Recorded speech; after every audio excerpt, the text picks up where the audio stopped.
आखिर वो दिन आ गया। राजा लौट आया। राजा के आगमन में उनकी प्रजा इंतजार कर रही थी। उनके लोगों को मार के खाने वाले राक्षस से सिर्फ उनका राजा ही बचा सकता है, इसका भरोसा था। एक प्रजातांत्रिक देश में मैंने सर्विस ज्वाइन करने के बाद उसे ढूंढने की बहुत कोशिश की, फिर मैंने ढूंढना छोड़ दिया। 70 करोड़ लोगों के बीच इतना बड़ा साम्राज्य, इतनी बड़ी व्यवस्था, कैसे? इस बात की परवाह भी है वहां कौन जीता, इसकी दिलचस्पी भी। कमिश्नर बदल कर आ रहा है, ये कोई खबर है? सर, खबर पोस्ट देखकर नहीं बनती, उस पोस्ट पर जो पर्सन आ रहा है उसे देखकर बनती है। एक माफिया साम्राज्य का राजा हो गया। उसकी अमानवीयता को नियंत्रित करने के लिए कोई अंकुश नहीं था। ये सरकार को अच्छे से पता था। अंत को इतिहास में मिलाने के लिए केंद्र सरकार ने एक कठोर निर्णय ले लिया था। क्या है उसका status? Notorious assassin, now retired. Retired? वो क्या? उस बारे में तो कुछ लिखा नहीं। अब क्या करें सर?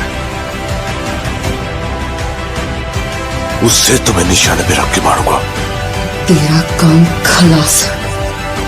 जिन लोगों ने उसका हाथ पकड़ा, उसने आखिर तक उनका हाथ नहीं छोड़ा। उसके वजूद को वो लोग आखिरी सांस तक नहीं छोड़ेंगे। वो एक वीर योद्धा की तरह आगे से वार करता है, कायरों की तरह छुपकर पीछे से नहीं। एक सड़े कुत्ते को मारने के लिए इतने सारे राक्षसों का क्या जरूरत है मेरे भाई? वो कुत्ता नहीं, शेर है। तो फिर उस शेर को हम कुत्ते की मौत मारेंगे। आप सिर्फ एक इशारा कर दो। हर एक जंग की वजह स्वार्थ होता है और उसका अंत इतिहास। सरकार की नजर में वो एक शैतान है, लेकिन जनता की नजर में वो एक फरिश्ता है। वह जिंदा है, रॉकी भाई जिंदा है। वो सारा सोना लेके अमेरिका निकल गए। उनकी बैठने की कुर्सी से लेकर सोने का पलंग तक सब कुछ गोल्ड है। जब तक बुलेट है तब तक ही गन की वैल्यू है, और हिम्मत वाले जिगर की सांस रहने तक वैल्यू है। हर हाथ की एक औकात होती है। गलत मत समझिए, ऐसा नहीं है कि खून की प्यास कम हो गई है मुझ में। अपन से बहुत बड़ी भूल हो गई है। बिना किसी स्वार्थ के दूसरों की फिक्र करने वाले बहुत कम लोग हैं इस दुनिया। जिसे पूरी फोर्स नहीं पकड़ पाई, उसे एक आम आदमी ने पकड़ लिया। नामो निशान मिटा दो। ओके मैडम, वो हमें कुचलने के लिए पूरी फौज लेकर आ रहे हैं और वो हम सबको मिटाकर ही दम देंगे। इस कैमरे को भी अपने हथियारों में शामिल कर लो।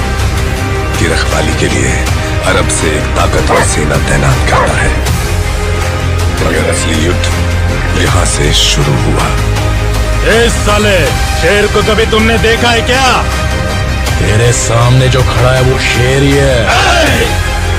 वहां पर हुई एक घटना एक साम्राज्य के निर्माण की शुरुआत और एक साम्राज्य के पतन का कारण हो गई। तेरी कहानी की शुरुआत अच्छी है, खत्म वो करेंगे। रहने दीजिए, एंडिंग में कुछ एक्शन हो तो अच्छा ही है। उसे छोड़ना मत, उसका क्रोध तू नहीं जानता। अब हमें अगर कोई इंसाफ दिला सकता है तो वो आप हैं।